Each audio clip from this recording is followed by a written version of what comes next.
समरं बिंदु संयुक्तं नित्यं ध्यायन्ति योगिना कामदं मोक्षदं चैव ओंकाराय अविरल शब्दगण प्रक्षालित सकल भूतल कलंका मुनिविरूपासी तीर्था सरस्वती ऋतुं दुरितं अज्ञानतिमिरान्धानां ज्ञानाञ्जनशलाकया चक्षुरुन्मीलितं येन तस्मै श्रीगुरुवे नमः। श्री परमगुरुभ्यो नमः। परंपराचार्य गुरुभ्यो नमः।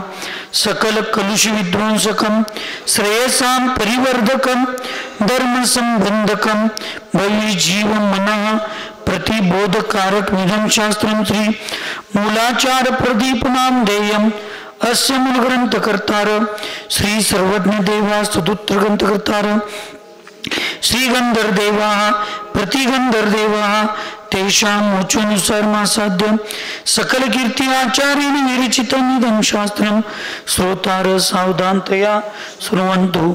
मंगलं भगवान वीरो मंगलं गौतमो मुनि मंगलं कुंदकुंदाद्यो जैनधर्मोऽस्तु मंगलं सर्वमंगलमांगल्यं सर्वकल्याणकारकं प्रदानं सर्वधर्माणां जैनं जयतु शासनं वंदे विद्यासागरं वंदे सन्मति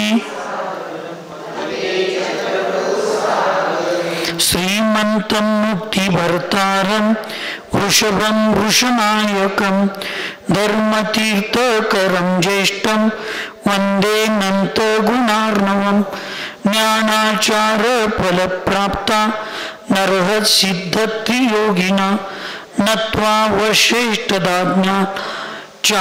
विश्वाग्रदीपकं। पंचपरमेष्ठी भगवान की, अहिंसामय विश्व धर्म की, सिद्धांत शास्त्र की, चारित्र चक्रवर्ती 20वीं सदी के प्रथमाचार्य शांति सागर जी महाराज की, संत शिरोमणि आचार्य गुरुवर विद्यासागर जी महाराज की, शांत मूर्ति वत्सल रत्नाकर आचार्य गुरुवर सन्मति सागर जी महाराज की, 3 क्रम 9 करोड़ महामुनि राजों की आज के आनंद की।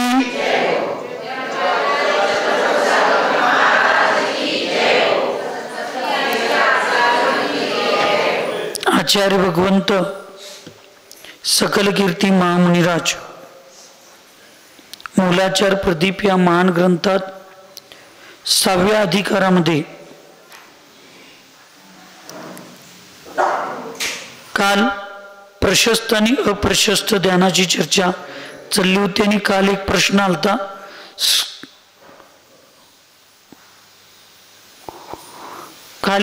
आलता की धर्मध्यान का अंतर्ध्यान काय होतं? निदानबंद प्रशस्त निदानी असतं, अप्रशस्त निदानी असतं। चांगल्या भावनेनं इतरांच्या चांगल्यासाठी बांधलेलं निदान हे प्रशस्त मध्ये येऊ शकतं। अप्रशस्त वाईट भावनेनं केलेलं निदान अप्रशस्त होऊ शकतं। पण मोक्षाला बांधण्यासाठी केलेला, मोक्षाच्या प्राप्तीसाठी केलेल्या भावना याला कधीही निदान मध्ये येत नाही। आज तुम्ही माताजींच्या समाधीसाठी, उत्कृष्ट सागर महाराजांच्या समाधीसाठी, कोरोनामध्ये जी लोक दुःखी कष्टी होती त्या वेळेला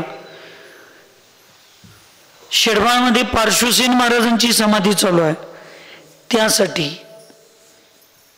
किंवा आज एखाद्या व्रती महाव्रतींना दुःखी कष्टी बघून तुम्ही जर म्हणला की जर माझ्याकडे ही क्षमता असती तर नक्की मी हे काम केलं असतो आणि हे भगवान माझ्या साधनेचं फळ मला अशी विद्या प्राप्त होऊ दे की जी विद्या मी व्रती आणि महाव्रतींच्या उपचारासाठी, जसं आज आम्ही अकॅडमीमध्ये शिकवताना मुलांना आम्ही त्यांच्या पुढं इच्छा प्रकट करतोय की तुम्ही एवढ्यासाठी शिका की गरिबांच्यावरचा अन्याय दूर करण्याची तुम्ही भावना तसं तुमच्याकडं दुसऱ्यांची वयावृत्ती, दुसऱ्यांचं दुःख, सांसारिक दुःख नव्हे, आध्यात्मिक दुःख. आध्यात्मिक दुःख म्हणजे आज एखाद्या साधूकडं फार करण्याची इच्छा आहे, पण त्याची ती शारीरिक मानसिक परिस्थिती नाही किंवा काही अडचणी आहेत, तर तुम्ही लोकांनी ते आता तुम्ही पूजा करता करता एखाद्या वेळेला म्हटला की आमच्या आता रोजच म्हणताय, मी मना म्हणतोय की रोज तुम्ही जापे घालताय मंदिराची पूर्णता होण्यासाठी, हे प्रशस्त निदान होऊ शकतं. हे प्रशस्त निदान होऊ शकतं. मला चांगली माझी परिस्थिती निर्माण होऊ दे, मी भगवंतांची प्रतिमा स्थापन करीन, मी महाराजांची शिखरजीची यात्रा संघाची घडवीन, मी श्रवणबेळगोळमध्ये चातुर्मास चालू आहे, तिथं कुंतलगिरीमध्ये चातुर्मास चालू आहे सिद्धक्षेत्रावर, तिथं माझी जर चांगली परिस्थिती झाली मी तिथं जाऊन 1 महिनाभर चौका लावीन, त्याच्यासाठी देवा माझ्याकडे ती परिस्थिती येऊ दे. असे जर तुम्ही भाव वयावृत्तीचे, सेवेचे, स्वतः चतुर आराधना किंवा चतुर आराधना करणाऱ्या जीवांच्यासाठी संयोग रूपात तुम्ही कुठलीही भावना केला तर ती प्रशस्त निदान होऊ शकते. पण दुःखाला आणि कष्टाला निमित्त असणारी आणि ईर्ष्या आणि मत्सर आणि द्वेषाला निमित्त असणारी जर निदान मानला, जसं त्या सुकमाल सुकौशल मुनींची आई मरताना की नवरा दीक्षा घेऊन गेला, मुलांनाही दीक्षा, सुकमाल नसेल माझ्या अंदाजानं, सुकौशल ना, हां सुकमाल मुनी, ते छतावरनं बघितलं आणि ते महाराजांच्यावर गेला सुकमाल, आणि सुकौशल ते पोटात असतानाच असं टीका करून गेला तो सुकौशल. काय अजून तो बाळ पोटातच असताना तो पती आपल्या पत्नीच्या गर्भालाच राज तिलक लावतो आणि जातो, हां तो सुकमाल मोहरी सुद्धा टोचते ते. तर त्यावेळी ती आई आर्तरौद्रदान करून मरते आणि पुढल्या भावात ती वाघिणी काय कोल्हिणी होऊन ती नवऱ्याला पण आणि आपल्या मुलांना पण मुनी अवस्थेमध्ये खायला जे असेल, आता काय रथायत नांगोड अडकवायच नाही, सुकौशल असू दे नाही तर सुकमाल, तुम्हाला काही तर मार्क कमी आणि जास्त पडणार, भावना समजावून घ्यायच्या. ते म्हणायचं निदान बंद, अप्रशस्त. कुणिकानं बांधून कुणिकाचा जीव जो मुनी महाराज होते त्यांनी बांधलं ते म्हणायचं अप्रशस्त निदान बंद. आणि प्रशस्त म्हणजे वयावृत्तीच्या भावनेनं बांधलेले चांगले असतात ते प्रशस्त. पण स्वतःच्या आत्म्याला परमात्मा बनण्यासाठी जी केलेली भावना असते ती कुठल्याही निदान बंधात येत नाही, कारण ती तर भावना असायलाच पाहिजे. आचार्य उमा स्वामी महाराजांनी सांगितल्यात, मी तुझा नमस्कार करतो कशासाठी, वंदे तद्गुण, तुमच्यासारख्या गुणांची प्राप्ती मला व्हावी म्हणून.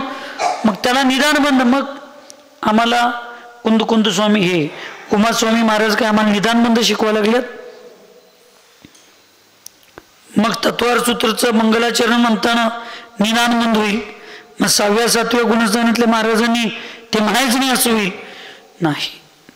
स्वरूप स्वभावाची प्राप्ती, आत्म्याला परमात्मा बनवण्याची प्राप्ती, आत्म्याला अंतरात्मा बनवण्याची प्राप्ती, ह्या सगळ्या ज्या इच्छा असतात त्या भावना असतात त्याला कधीही निदानामध्ये घ्यायचं नाही. ते आपल्या उत्कृष्टतेची भावना असते. नाही तर मग प्रत्येक भावना, मग 12 भावना पण निदान बंद होईल, वैराग्य भावना निदान बंद होईल नाही. तर निदानाची व्याख्या ही समजावून घ्यायचं आहे.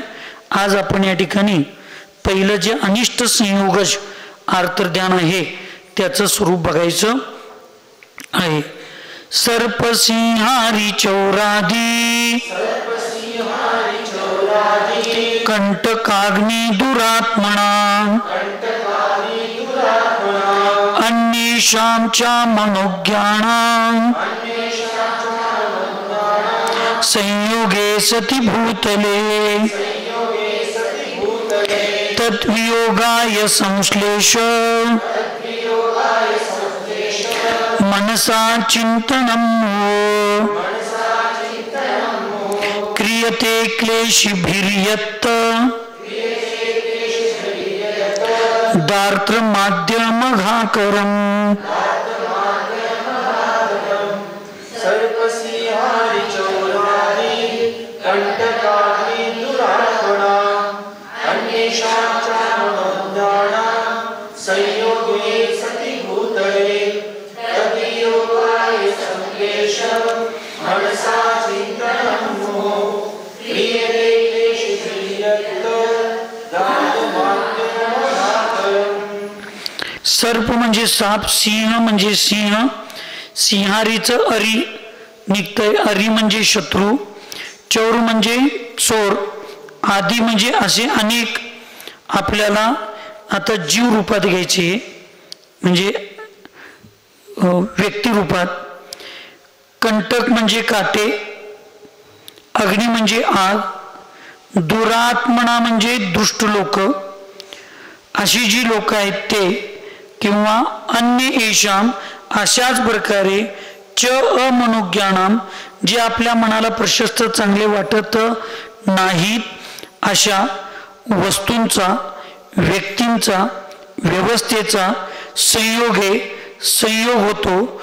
त्यावेळेला सती भूतले म्हणजे त्या संयोग झाल्यानंतर तद्वियोगाय त्याच्यापासून दूर करण्यासाठी, त्यांना दूर करण्यासाठी किंवा त्यांच्यापासून स्वतःला दूर करण्यासाठी यच्च अध्यवसानम किम विधीयते म्हणजे अशा वेळेला त्यांना दूर करण्यासाठी जे संक्लेश परिणाम, क्लेशात मानसही मनामध्ये जे संक्लेश परिणाम होतात, भाव होतात, आणि त्या भावनेमुळं आम्हाला काय होतं, ही जी गोष्ट होते त्याला आर्त्र ध्यान असं म्हणतात. आणि परत सांगतात लोभीही प्रत्यम तत् तिथं वर, तर ते वियोग होतात त्यावेळेला संक्लेश मनसा चिंतन मनामध्ये ज्यावेळी संक्लेश परिणाम होतात आणि ते संक्लेश परिणाम त्यांच्यापासून वियोग करण्यासाठी ज्या वेळेला आपण चिंतन करतो त्याच क्रियेला क्लेश भीर यत्तद आर्त्रम आध्यम अघाकरम म्हणजे आमचं घात करणारं, आमचं नुकसान करणारं, पापाला उत्पन्न करणारं, दुःखाला देणारं ते पहिलं काय आहे, अनिष्ट संयोगज अर्थध्यान. आणि आपण हे किती जण करतोय सांगा, प्रामाणिकपणे सांगायचं. झूठ बोले 24 तासातलं 25 तास हेच करतोय मी.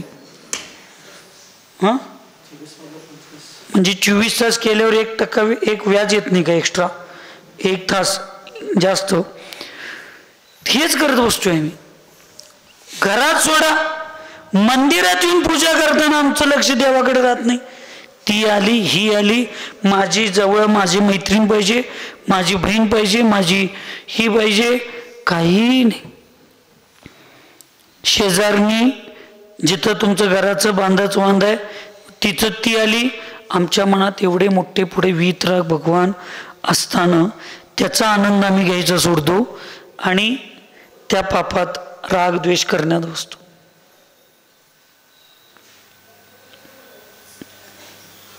नाही, धर्म ध्यान करणारी लोक ही करत नाहीत. आम्हाला जगाचा विचारच काय करायचा. आम्ही कधीही ह्या महाराजांच्यावर मला जायचं आहे, ह्या महाराजांच्यावर मला जायचं नाही, आम्ही संघात कधीही विकल्प केला नाही. कुठं आयुष्य काढायचं असते सांगा एकमेकाबरोबर. 2-4-6 महिने आचारशी होते, 2-4 महिन्यात आम्ही एका ठिकाणी येतच होतो, परत आचारशींच्या सानिध्यात 2-4-8 दिवस राहतच होतो. जायच असते, काय विकल्प करायचा आहे. आम्ही तुम्हाला सांगायचं सासूनं सुनेला विरोध करायचं नाही, सुनेला सासूने विरोध करायचं नाही, सगळं आम्ही सांगायचं आणि आम्ही साधूच एकमेकाबद्दल तिरस्कार करत बसायचं. हे ह्याच्यासाठी जो, आणि हे साधूंना सुद्धा सुटलेलं नाही. पण ज्यावेळी साधू हे करतात त्यावेळी त्यांचं गुणस्थान 5वं झालेलं असं. आर्तरौद्रियन 5वंच आहे ना, इष्ट संयोग नाही 6व्यापर्यंत आवडतं की काय 5व्यापर्यंतच आहे, 6व्यापर्यंत असायला पाहिजे. इष्ट वियोगज, अनिष्ट संयोगज, पीडा चिंतन 1 ते 6, निदान बंध 1 ते 5 आणि रौद्र ध्यान 1 ते 5 आहेत सगळे. म्हणजे हे सुद्धा साधूंच्यासाठी 1 ते 6 गुणस्थान आहे. म्हणून साधू सुद्धा, मग आता काय लायसनच मिळाली आम्हाला. मग काय आता असतेच म्हटल्यावर मग आम्ही करतोय ते चुकीचं नाही. आचार्य सांगतात 6व्यापर्यंत असते म्हणून नाही, पण आपण 7व्यात जास्त राहायला पाहिजे, 6व्यात कमी असलं पाहिजे. आणि 6वं ह्याच्यासाठी लावू नका, 6वं गुणस्थान परोपकाराच्या व्यवहारासाठी लावा. ईर्ष्या मत्सर द्वेष करण्यासाठी 6वं गुणस्थान लावून चालणार नाही.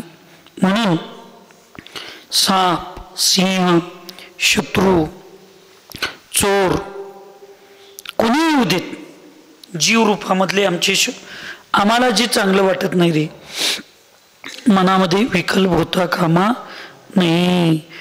अग्नी, दुष्ट, म्हणून साधूंच्या बॅगेला कुलूप असता का म्हणे, साधूंच्या खोलीला कुलूप असता का म्हणे. काय असते साधूंच्याकडं? साधूंच्याकडं अशी किती कुठली वस्तू असू दे, त्या वस्तूचा फायदा धर्म ध्यानच व्हायला पाहिजे अशीच वस्तू असणार आहे. घेऊन जाऊन तर काय करणार आहे? म्हणजे आम्ही ती चोराला सुद्धा रोखणं साधूंच्यासाठी चुकीचं होईल. त्यामुळं अशा लोकांचे म्हणून कुठले, आणि आज काय चाललंय सांगा.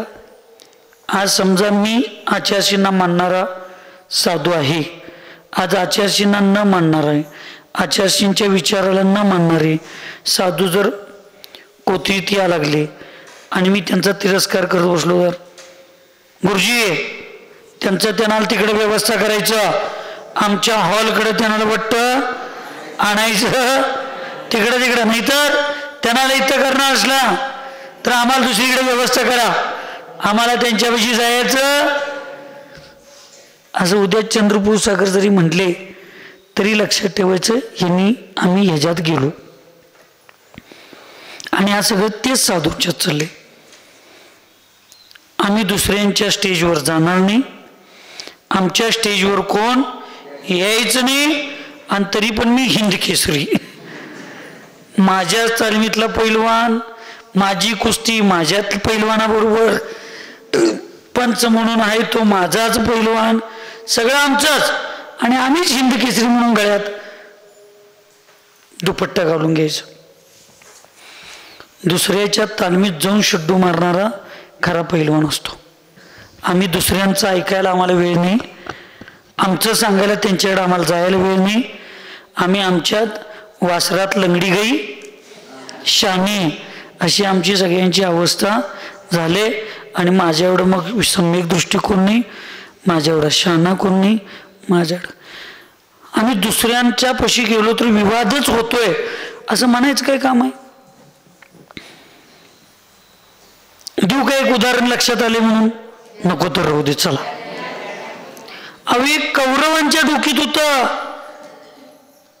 हे कौरवांच्या डोकीत होतं की श्रीकृष्ण विवाद घालायला या लागलाय आणि ईर्षेनं आमच्याकडं पांडवांनी राज्य मिळवून द्यायला आलाय. पण पांडवांना श्रीकृष्णाला पाठवत असताना ती विवादाची बुद्धी नव्हती, श्रीकृष्णाला पाठवताना शांती दूत म्हणून पाठवलं होतं. मग समोरच्या चुकीच्या विचाराची माणसं आमच्याकडे चर्चेला येताना, आम्ही त्या लोकांच्याकडे चर्चेला जाताना त्यांच्याकडे शत्रू म्हणून आम्ही जाण्यापेक्षा, आमचे ती शत्रू म्हणून बघण्यापेक्षा, आम्ही समाजात चाललेल्या या सगळ्या विषयाला शांत व्हावं म्हणून आम्ही शांतीदूत म्हणून चाललोय. किंवा समोरच्या साधू शांतीदूत म्हणून आमच्याकडे यायला लागलाय, तो तो भले शत्रू रूपात येऊ दे, पण आमची दृष्टी त्यांच्याकडे बघताना शांतीदूतच पाहिजे का नको? आम्ही तर पांडव आहे की नाही? आम्ही स्वतःला आम्ही कौरवासारखं वागून घ्यायला लागलोय. चर्चेनं जी व्यवस्थेत मार्ग सुटतात 99% ती वादविवादानं होत नाहीत. आज जे काही गोष्टी ते पत्र व्यवहार हे ते काय आज चॅनलवर चाललंय, हेच जर 2-4 वर्षापूर्वी आज चॅनलवर येण्यापेक्षा गप एका ठिकाणी खोलीत बसून आचारशी होते तेव्हाच जर 2 मिनिटाचा प्रश्न होता, बरोबर चूक नंतर बरोबर आहे हे चुकलंय ना, असू दे आमचाच माणूस आहे सोडून द्या, परत याच्यावर कुठली चर्चा नाही, झालं असतं तर कशाला आज एवढं मोठं झालं असतं सांगा. म्हणजे शांती दूत सांगणं लई सोपं आहे, पण शांती दूत बनणं फार अवघड आहे. आणि समोरून आलेल्या शांतीदूताचा स्वीकार करणं त्याच्यापेक्षा फार कठीण आहे, लक्षात ठेवा. म्हणून क्रोध मान माया हे शंका समाधान आणि कुठले कुठले समाधान आहेत, याच्यामध्ये क्रोध मान माया ईर्ष्या मत्सर द्वेष सोडून लहान मोठ्यांना सगळ्यांना आदर द्या, विनय करा, सगळ्यांच्यावर मिळून मिसळून राहा म्हणणं फार सोपं आहे कॅमेरा पुढं. पण आपल्याच वरिष्ठांचा जयकारा घालायला जर आपल्याला कमीपणा वाटत असेल तर आम्हाला लोकांना सांगायचा अधिकार कुठला नैतिकतेचा आहे? नाही. म्हणून तुम्ही तुमच्या घरात जर तुमच्या मोठ्यांचा तुम्ही आदर करत नसाल तर गल्लीतल्या दुसऱ्या पोरांना तुम्हाला म्हणायचा अधिकार आहे का मोठ्यांचा आदर ठेव म्हणून? नाही अधिकार. संघातलीच लोक जर माझं ऐकत नसतील तर मी तुम्हाला गावाला सांगून काय फायदा आहे? तुमच्या घरातली लोक तुमचं ऐकत नसतील तर तुम्ही गावाला सांगून काय फायदा आहे? पण जनरली मी कोथरी विषय घेत नाही, जनरली सगळ्या जगात बघा जेवढी कमिटीत लोक असतात त्यांची पोरं एक पण बसतीत नसतात, त्यांची मुलं एकही बस्तीकडे नसतात, पण त्यांनी गावाला अधिकार गाजू द्यात.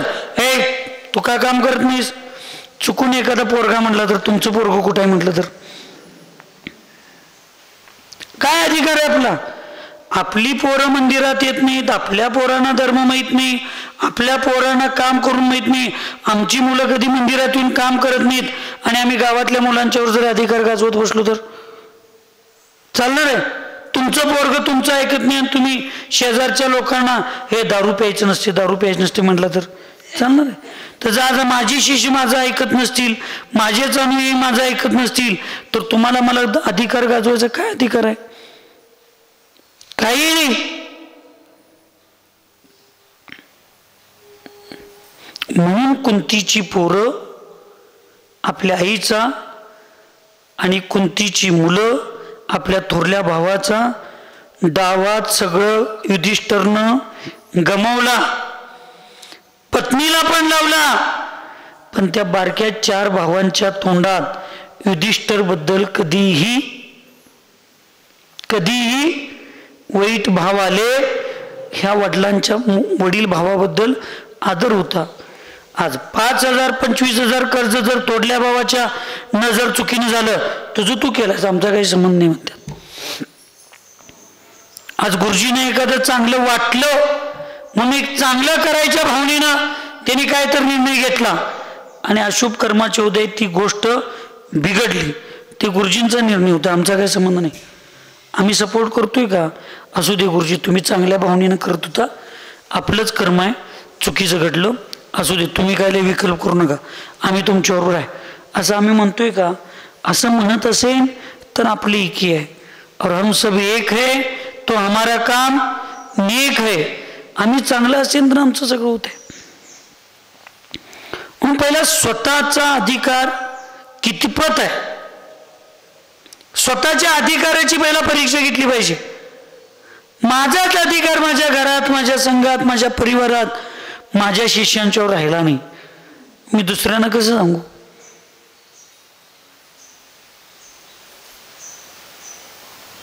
एक महाराजांचे संघातले एक शिष्य चालले होते आणि मला त्यांनी त्यांच्या गुरूंचा निरोप आला, हे तुमचं ऐकू शकतील आणि तुम्ही त्यांना जरा सांगता का बघा. पण मी सांगितलो नाही त्यांना. त्यांनी म्हटले का सांगत नाही जा. मी म्हटलं माझं शिष्य माझं नाही ऐकतं मला सोडून गेल्यात. त्यांना जर उलटा प्रश्न विचारला, तुम्ही मला एवढं चांगलं समजावून सांगायला लागला आणि तुमचं शिष्य मग तुम्हाला सोडून का गेलं, काय माझं उत्तर आहे त्याला. उगाच त्याच्यापेक्षा खाली मान घालून बसण्यापेक्षा तो शिष्य म्हणून जर मला विचारायला आला असता की महाराजी माझी त्या संघात अशी माझी अडचण आहे, मी काय करू, तर मी यदाकधी चांगलं योग्य अयोग्य काय तर सांगेन. आपण कशाला सांगायचो. आपल्या घरात आपली किंमत नाही आणि आपण जगाला शहाणपण शिकवण्यात काय अर्थ असते काय. म्हणून इथं आपले परिणाम चांगले राहिले पाहिजेत. आपण मंदिरात आलो त्याच्यावरून विषय चालू आहे आपला, की मंदिरात आलो की आपण पहिला एकमेकांच्या बद्दल तिरस्कार, गल्लीतली भांडणं मंदिरात, शेतातली भांडणं मंदिर समाजात, सगळं गावची राजकारणातली भांडणं समाजात, आणि मग ही एकमेकाला आम्ही दूर करण्याचं जे चिंतन करतो त्याला म्हणतात अनिष्ट संयोगज. अनिष्टाचा संयोग झाल्यानंतर त्याला दूर करण्यासाठी केलेलं ध्यान चिंतन मनन त्याला काय म्हणतात, अनिष्ट संयोगज आर्त्र ध्यान असं म्हणतात. आणि ते पापाला कारणीभूत आहे. द्वितीय इष्ट वियोगज आर्त ध्यान का स्वरूप. इष्ट पुत्र कलत्रादी राज्यबंधू जनात्मनां मनोज्ञानां वियोगेत्र सती क्लेशात्य मानसे तत्संयोगाय यच्चावद वसानं हि विधीयते लोभी भी प्रत्ययं तत् लोभी भी प्रत्ययं तत्स्या दार्त्रमिष्ट वियोगजम् इष्टपुत्र कलत्रादि राजबन्धुर्जनात्मनां मनोज्ञानां वियोगेत्र सति क्लेशात्ममानसै तत्संयोगाय यच्चात्मन वसानं हि विधीयते लोभिः प्रत्ययं तस्य दार्तमिष्ट वियोगजम्. वर एक शब्दामध्ये मोह शब्द आला, मोह वरच्या गाथीमध्ये. त्याचा अर्थ मला लागला नव्हता म्हणून मी खाली बघितलं. मोहचा अर्थ वारंवार, सारखं सारखं. एकदा चिंतन होणं काही पाप नाही, पण सारखं सारखं त्याचं चिंतन करणं हे पापाला कारणीभूत म्हणजे अर्थध्यानाला कारणीभूत आहे. इष्ट म्हणजे आवडते, पुत्र म्हणजे मुलगा, कलत्र म्हणजे स्त्री,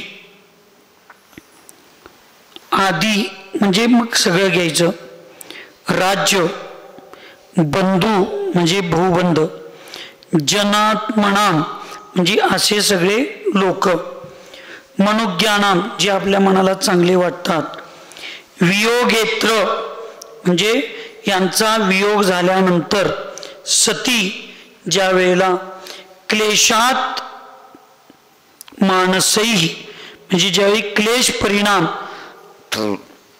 मनामध्ये उत्पन्न होतो, तत्संयोगाय त्या लोकांना मिळवण्यासाठी त्यांचा संयोग होण्यासाठी यत च अध्यवसानम ही विधीयते जे त्या ठिकाणी कार्य केलं जातं त्याला लोभी भी आणि म्हणजे त्या लोभी पुरुष प्रत्ययम प्रत्यय म्हणजे जो करतो तत्स्यात आर्तमिष्ट वियोगजम त्याला इष्ट वियोगज असं म्हणतात.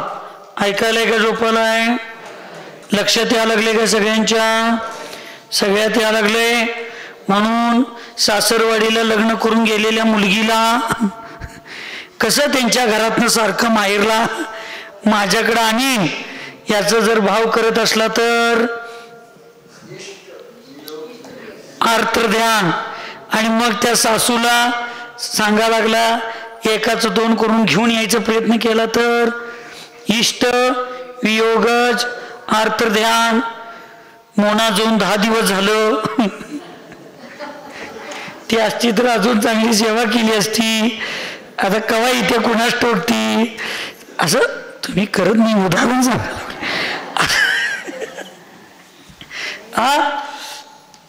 असं जर मनात भाव आले तर आणि मग ती सारखे येण्यासाठी आपण जर चिंतन करायला लागलो तर ती काय होईल इष्ट वियोगच आर्द्र ध्यान होईल. आणि त्याच्यामुळं आपल्या धर्माकडे लक्ष लागत नाही. माणूस आकुल व्याकुल होतो. मग कसं होतं आकुल व्याकुल होतो. चौक्यात दीदी लोक असली भैया लोक असली तर आहार चांगला होतोय. मग आता त्यांनी नाहीत गेले गावाकडं सुट्टीवर आहेत गव्हर्नमेंट सुट्टी काही अडचणीत आले नाहीत.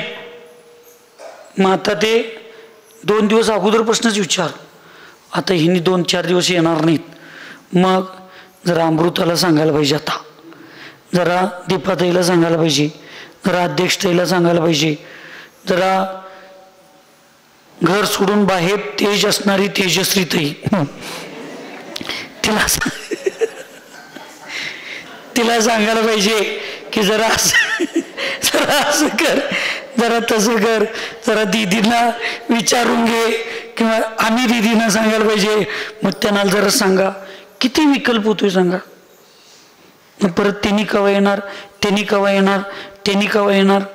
मग पुढं एवढे चांगल्या भक्तीनं घालणारी लोक पुढं असताना आहेत त्यांचा आनंद घ्यायचा सोडून नाहीत त्यांचा येण्यासाठी प्लॅन करायचं. मग हे चिंतन एकदा झालं तर काही विकल्प नाही. जाळ आहे की नाही जाळ आहे की नाही माहिती आहे काय. हा दिवसभर तेच काम करतोय दुसरं काय. हा जाळ तुम्ही लावला आणि त्या जाळात नुसता असा हात फिरवला तर भासते. धरला तर किंवा सारखा असं करायला लागला तर भासते. पण एकदा 2 तास नुसतं असं केलं तर भाजत. तसं कर्माच्या उदयात पूर्वसंस्काराच्या प्रभावामध्ये एकदा 2दा असं मनात भाव आलं तर माताजी काय वाईट नाही मोना काकींच्या बद्दल ते पण सारखं जर भाव तसं व्हायला लागलं तर मग ती जाळात हात फिरवू लागत आहे. मग ती जाळ स्वयंपाकासाठी पेटवलेल्या चुलीतलं बाभळीच्या झाडाचं मणका असू दे देवापुढे लावलेला देशी गाईच्या तुपाचा दिवा असू दे नाहीतर कसलाही असू दे जाळच असतो. त्याच्यावर तुम्ही किती काय देशमानी काकी म्हणून सारखं तसं चिंतन करायचं नाही आणि केल्याशिवाय राहायचं. कारण आम्ही करत नाही असं नाही. आम्ही काय लई धुतलेल्या तांदळासारखं स्वच्छ आहे असं नाही. पण सांगताना आम्ही स्वच्छच सांगणार. मी स्वच्छही सांगणार नाही. जे शास्त्र आहे ते स्वच्छ सांगणार. मी मलिन आहे म्हणून मी शास्त्र मलिन करून सांगणार नाही. माझ्या चुका 1000 प्रकट होऊ देत माईकवर आणि कॅमेऱ्यावर मला काही विकल्प नाही. पण माझी चूक दिसते म्हणून मी शास्त्र सांगताना जर कॉम्प्रोमाइज केलो परत माझी चूक कधीही सुधारणार नाही.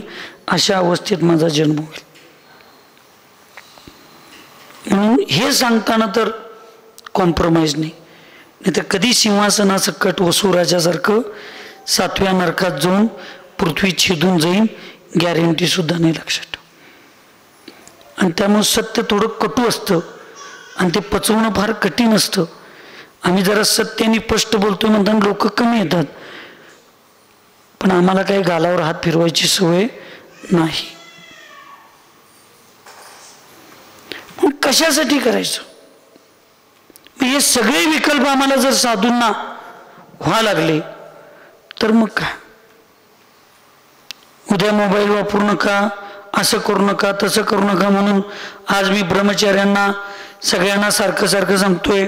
आमच्या सुशांतला सांगतोय ह्याचं काम करायचं आणि याचं परत किटकिट किटकिट जाऊ दे, काय कोणाला घेऊन करतोय करू दे म्हणून गेलं तर गेलं. माझं काम थांबल म्हणून मी जर चुकीचं करत असताना सुद्धा जर त्याला अनुमोदना देत असेल आणि मी माझ्या स्वार्थासाठी माझ्याजवळ येणारी पोरं मावा खायला लागल्यात, गुटखा खात्यात, दारू पित्यात, तरी पण माझं काम करायला लागलंय ना, बस त्याचं काय का होईना असं स्वार्थून मी जर त्यांना सांगितलो नाही आणि सारखं सांगितलं तर ती जातील म्हणून मी सांगायचं बंद केलो, तर माझ्यात आणि राजकीय स्वार्थी लोकांच्यात काय अंतर आहे सांगा? काय अंतर आहे? लोक माझं लई फोटो लावावेत, माझं लई जयकारा घ्यावेत, कोटी 100 डिजिटल लागावेत म्हणून पोरांना चुकीचा मार्ग दाखवणारा मी डॉल्बी जर स्वीकारलो पोरांच्यासाठी आणि धर्मध्यानाच्या ठिकाणी आर्तरौद्रध्यान करणारं पाप मिळवणाऱ्या व्यवस्थेला मी गर्दी करण्यासाठी स्वीकारलो, तर माझ्यात आणि राजकीय स्वार्थी लोकांच्यात काय फरक आहे? मी तुमच्या मुलांना, तुमच्या परिवाराला मी गुलाबजामुनमधनं विष घालून द्यायला लागलोय. ते गुलाबजामुनमधलं विष खाताना तर कडू लागणार नाही, पण पोटात गेल्यावर त्याचा प्रभाव करणार ते करणार. त्यामुळं माझ्या आयुष्यात मला एकही पूजा करायला नाही मिळालं तर चालेल, कोतीचं मंदिर बांधायची संधी दिला, तिथं बुद्धी लावायला दिला, हेच तुमचे उपकार मी विसरू शकत नाही. त्यामुळं मी कोतीतल्या पूजेला मला बोलवतील अशी अपेक्षा पण ठेवत नाही. पण मी असलो की मी माझ्या कायद्याला सोडून काही करणार नाही. My life my rules, my style my way. गर्दी आणि अनुयायी फॉलोअर्स वाढवण्यासाठी अतत्वाला, चुकीच्या तत्वाला, सिद्धांताला समर्थन कधीही आम्ही देऊ शकत नाही. म्हणून आवडती लोक बाजूला गेली, लांब गेली की त्यांना मिळवण्यासाठी, आवडती वस्तू लांब गेली की त्याला हरवली तर त्याला शोधण्यासाठी एक दिवस ते चांदीचं जपमाळ दिला तुम्ही, 2 तास माझी झोप उडली. मला एकट्या महाराजांनी 35,000चं कमंडलू दिलतं, तर मी पहिला ते साधं माझ्याकडे कमंडल होतं, कुठं पण ठेवून जातो तुम्ही, ते 35,000चं हाय म्हणल्यावर मी ते उशाला घेऊन झोपा लागलो. कोण तर नेलं तर काय ग, हाय खरं आहे ते आहे, त्याला काय खोटं. तुमच्या चुका सांगताना माझी जीभ लई वळवळत्या आणि स्वतःची चूक कबूल करायला काय लागतच का नाही. कोण तर नेलं तर, कुत्र्यानं पाडलं तर, कोणाच्या तर पायात ठेच लागून फुटलं तर काय, मी 35 पैसे पण दिलो नाही, पण काळजी मला एवढी. परवा जपमाळ दिला, इथं ठेवायला सांगितलो खाली, हे आमच्या श्रीकांत बाईनं वर नेऊन ठेवला खाली, तो कुठं दिसना.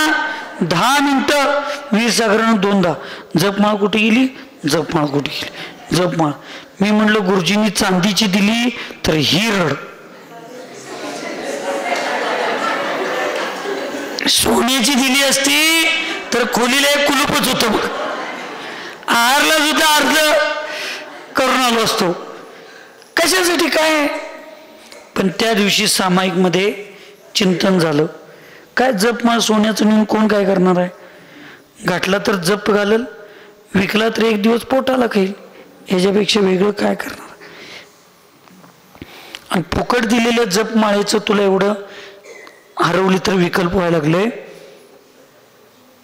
मग विकत आणलं असतंच तर काय झालं असतं असं म्हणलो आणि खाली आलो, जपमाळच घावली.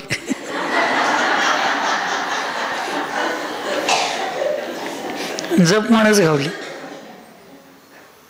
आहे. आमच्याकडनं पण होतात. अनिता दिदी विधेयमती माताजी म्हणून आहेत, ज्यांच्यामुळे मी आज इथं आहे आदर्शमती मातांच्या संघात. तर त्यांनी एक मला माझ्या दीक्षेनंतर एक जपमाळ दिली ती स्फटिकाची, बहुतेक होती काय मोत्याची होती, स्फटिकाची. आणि ती जपमाळ परवा त्या वळिवड्याच्या चातुर्मासात इकडं 16 ऑगस्टचा कार्यक्रम करून अकॅडमीतवर थोडं कार्यक्रम होतं म्हणून आलो. आणि येताना ती कोरूची जाप गाठलो आणि विहार करायच्या वेळेला गडबडीत तिथंच राहिलं. आणि ती जपमाळ तिथल्या पंडितानं गोळा करून ती 100 जपमाळ बसतीत आहेत की त्याच्यात अडकवली. 2 दिवस पोरं सगळी हुडकली, जपमाळ गावलं नाही. त्या जपमाळावर काय माझा मोह नव्हता, पण एक ती गुरुदक्षिणा होती. म्हणजे गुरुंनी एक आपल्या आराध्य, आपण ज्यांना एक हृदयस्थान मोक्षमार्ग ज्यांनी दाखवला त्यांनी दिलेला तो एक आशीर्वाद किंवा त्यांनी दिलेली एक वस्तू होती, म्हणून त्याच्यावर मोह होता. 2 दिवस मला झोप लागना. हा निरोप तिकडं नागपूरला त्यांच्या घरात गेला. त्यांचा भाऊ परत माताजींच्याकडे गेला. माताजींच्यापासून जपमाळ दुसरी माझ्याकडे आली आणि 7व्या दिवशी ती जपमाळ परत माझ्याकडे आली. कोरुचीतनं फोन आला, तुमची जपमाळ हाय महाराजी आहे. मी म्हटलं असायलाच पाहिजे, कारण त्याच्यामध्ये भक्ती होती. त्याच्यामध्ये काय अडकलेला होता? जीव अडकलेला होता, त्याच्यामध्ये भक्ती होती, कारण त्याला आम्ही आराध्य स्थान मानत होतो. पण त्याच्याबद्दल एवढं विकल्प करणं हे सुद्धा इष्ट वियोगज अर्थज्ञान आहे. एकदा दोनदा चिंतन केलं तर दोष नाही, पण त्याचं सारखं जर त्याच्यात आपण अडकून पडायला लागलो तर त्याच्यामुळे दोष लागतो. म्हणून इष्ट वियोगज संयोगज, इष्ट वियोगज अनिष्ट संयोग अशा कुठल्याही गोष्टीमध्ये फार राग द्वेष करायचा नाही.